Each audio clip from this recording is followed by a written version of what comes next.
Chris walked slowly, reckoning he could navigate the narrow streets and alleyways that led to his studio with his eyes closed, if only he tried. His camera bag dug heavily into his shoulder, and the biting wind nipped at his cracked hands.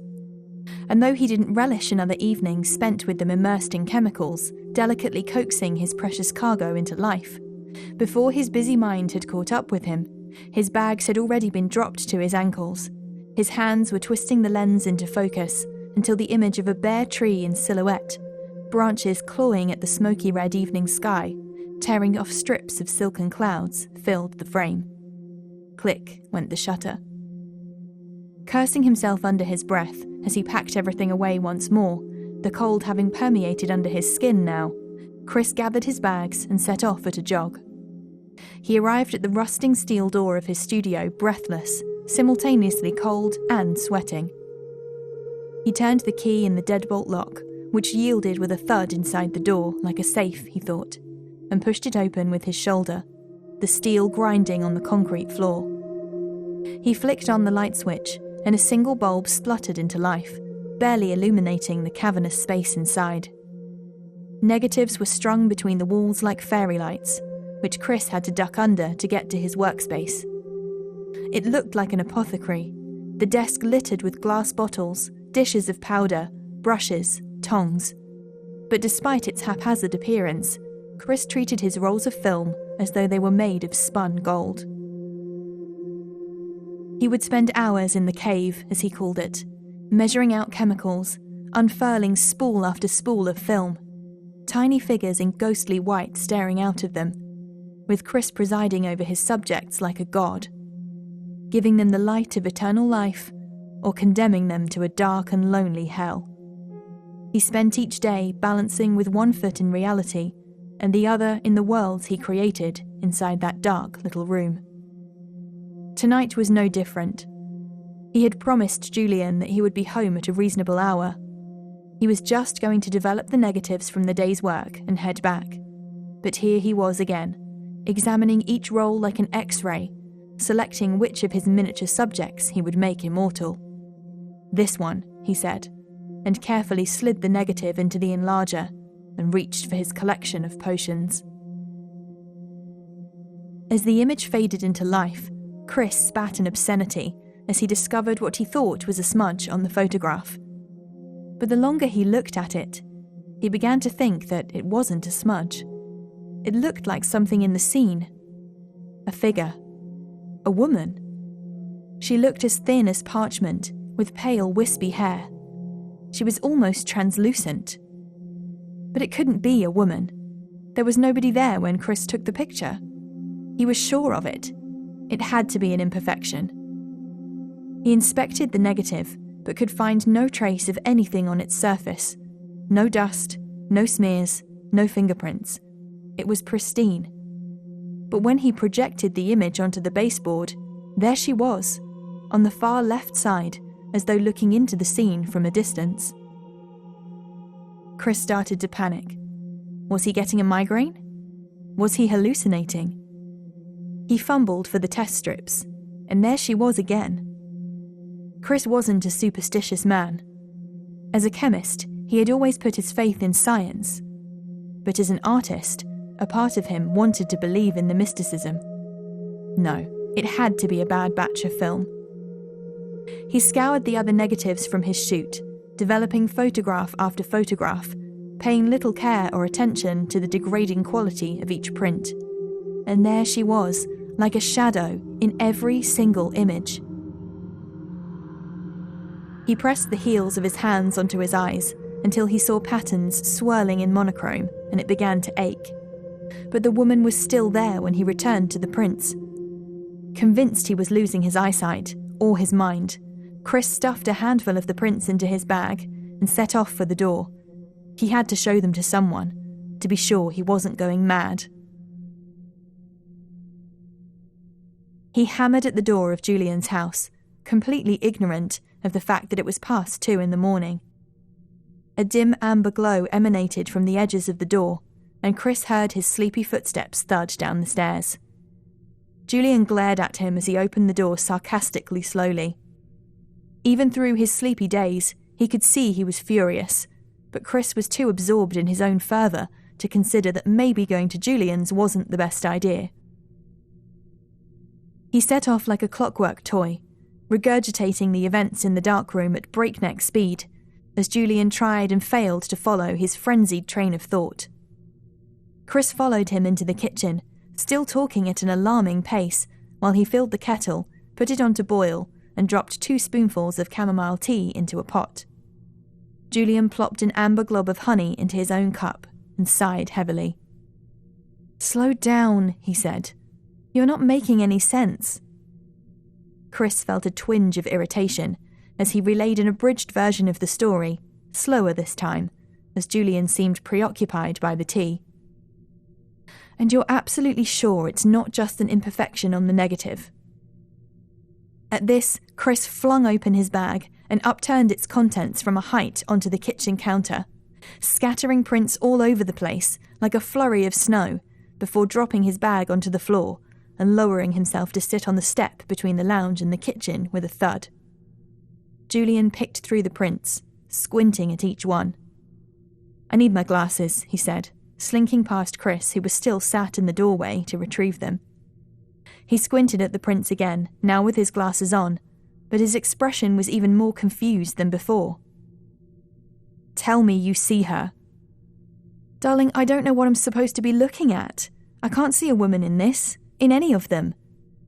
Julian picked up one of the mugs and offered it to Chris. He should have known Julian wouldn't get it.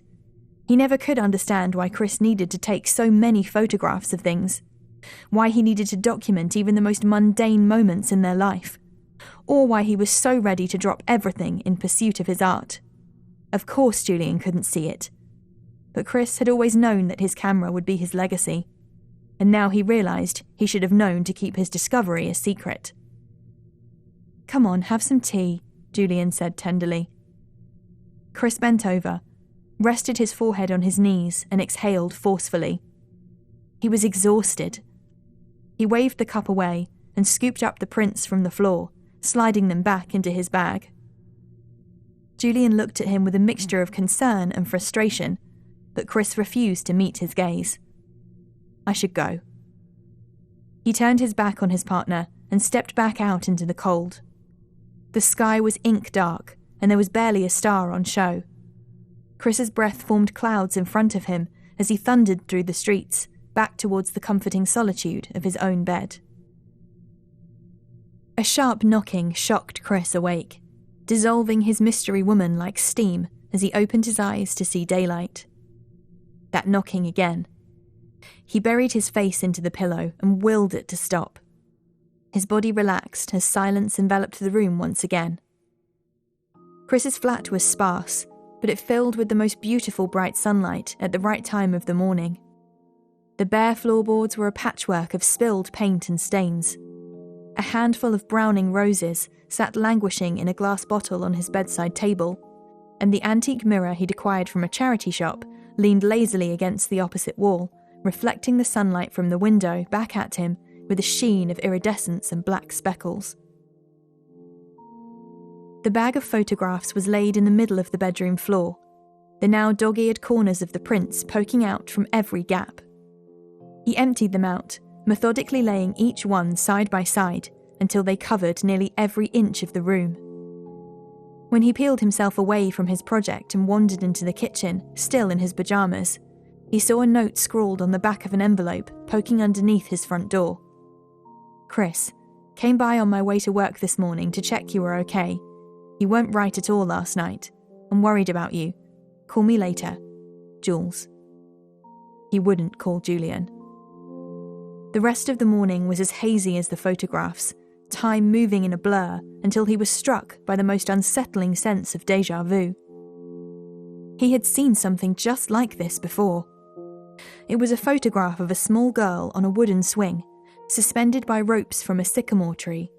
It was a superb photograph, capturing not just a snapshot of a scene, but the dynamism of the moment. How the wind rushed through the girl's hair as she was propelled forwards by the motion.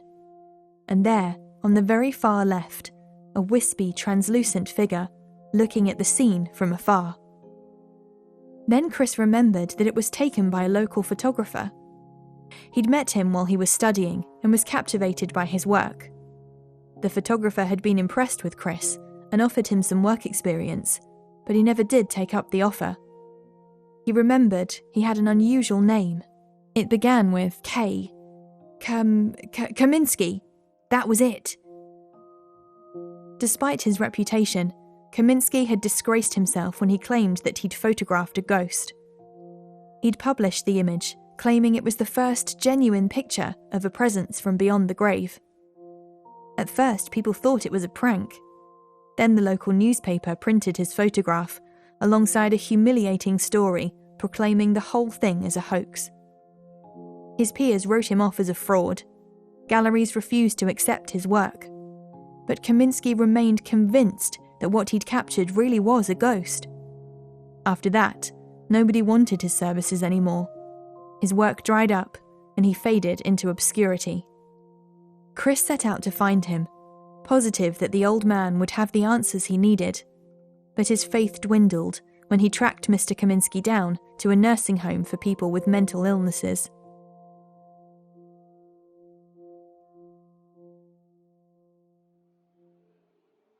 The receptionist said that visitors were most welcome, but she wasn't sure whether Mr. Kaminsky would be much company.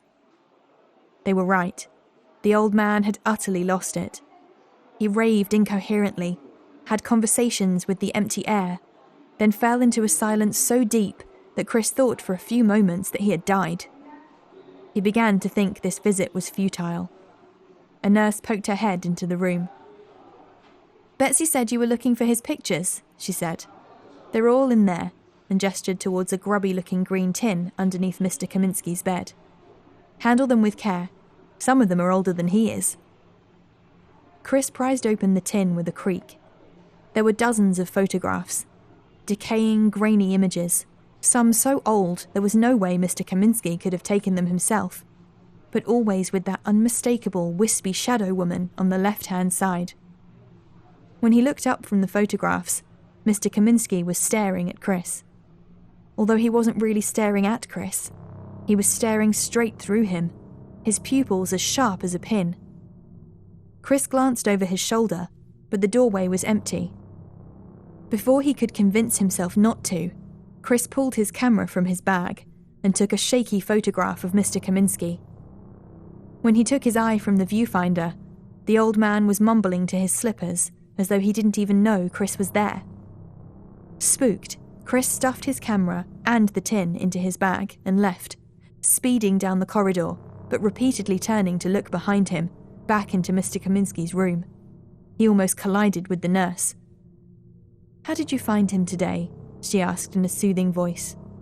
"He was fine," Chris clipped back, his eyes still over his shoulder, looking back at the room. "Did you find the picture you were looking for?" she asked hopefully. Yes, I think so," Chris replied. "You know, he used to show me those pictures all the time. Said there was a woman in them, that she'd chosen him and he had to find her. I always assumed he was talking about an old flame, but I tell you, I could never see any woman in those pictures. Not one of them."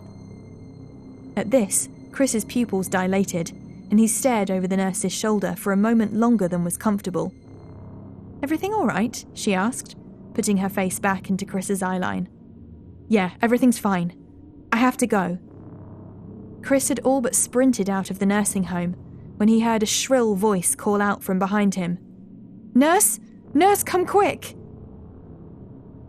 He didn't stop for long enough to find out what had happened. He ran until he was red in the face and collapsed at the ramshackle bus stop at the edge of the village. He was confused. On the one hand, he felt dejected. He was still no closer to knowing the identity of the woman in the photographs. But now he knew that he had been chosen. She had come to him, just as she had come to Kaminsky years ago, and whoever took the photographs before him. She had been a mystery for decades, one that Chris vowed he would solve.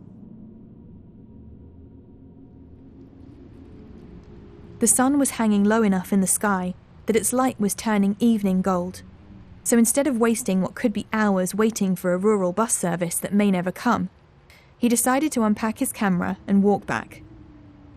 Just as he was about to hit the shutter, a police car wailed past him and shot off up the hill, making him jump and spoil his shot. Chris kicked the camera bag at his feet, threw his head back and sighed, then set up the shot a second time. The rest of the walk home was long and satisfying. Chris had filled an entire roll of moody images as the evening sun sank into murky darkness. By the time he got back, the sky was black and a chill had settled over everything. Julian was sat on the floor, his back resting against Chris's front door. His eyes looked sunken and his skin was dry, which exacerbated the small wrinkles around the corners of his eyes and mouth. He threw his arms out and shrugged, a look of complete exasperation on his face. Chris leaned over Julian, who was scrambling to his feet, and unlocked the front door. He fully intended to close the door behind him, but Julian slammed his hand on it and barged his way inside. His fury dissipated into a complex mixture of repulsion and pity as he saw the carpet of photographs covering Chris's bedroom floor and spilling out into the hallway. "What is going on?" Julian pleaded. "The police are looking for you. They say you stole something from an old man in a home. What is happening to you?" Chris knew if he said any more, Julian would try to stop him, and he knew he couldn't be stopped. Julian coaxed, probed, shouted, cried, gave him the silent treatment. Nothing evoked any reaction until Chris turned and saw Julian, face tear-stained, chest heaving, prise the roll of film from the back of his camera, letting the body drop to the floor. The lens shattered in slow motion, shards of it leaping and twisting through the air. Chris lunged at his partner, but before he could reach him, Julian had pulled the film from its canister like a thread. Julian's face fell, and his eyes widened. "Get out! Get out!" Julian threw himself out of the door, and behind it, Chris howled like a dog that had been kicked. He sifted through the wreckage. His camera was a lost cause, but the roll of film that Julian had tried to destroy wasn't. Chris counted the now exposed negatives hanging from the canister. There was one left inside. With only the canister and his keys in his pocket, he went out into the night. Chris had half expected Julian to be outside the flat, waiting for an opportunity to explain himself and beg for forgiveness, but there was no trace of him at all.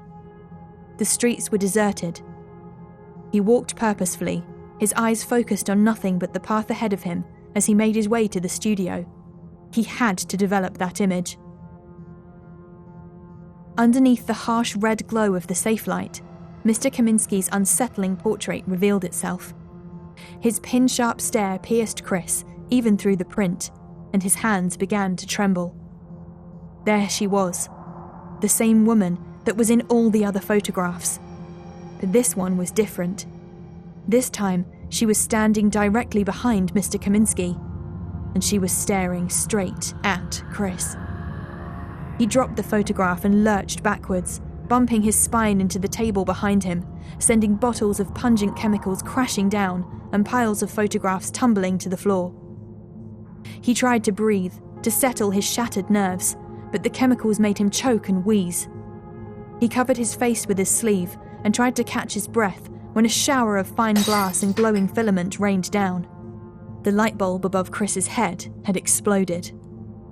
The negatives strung beneath it ignited almost instantly, dancing and curling in the heat before evaporating, flaming emulsion dripping down, turning the carpet of prints on the floor into a funeral pyre.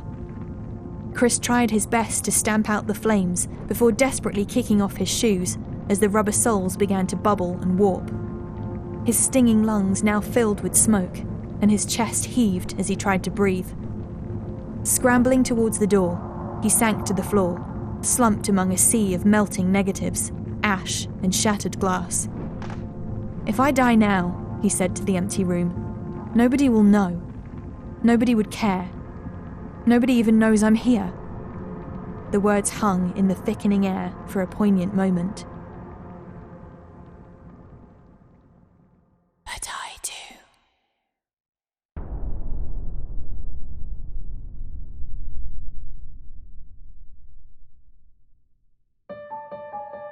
This story was written and read by Chloe Gorman, with music by Andrew Bate.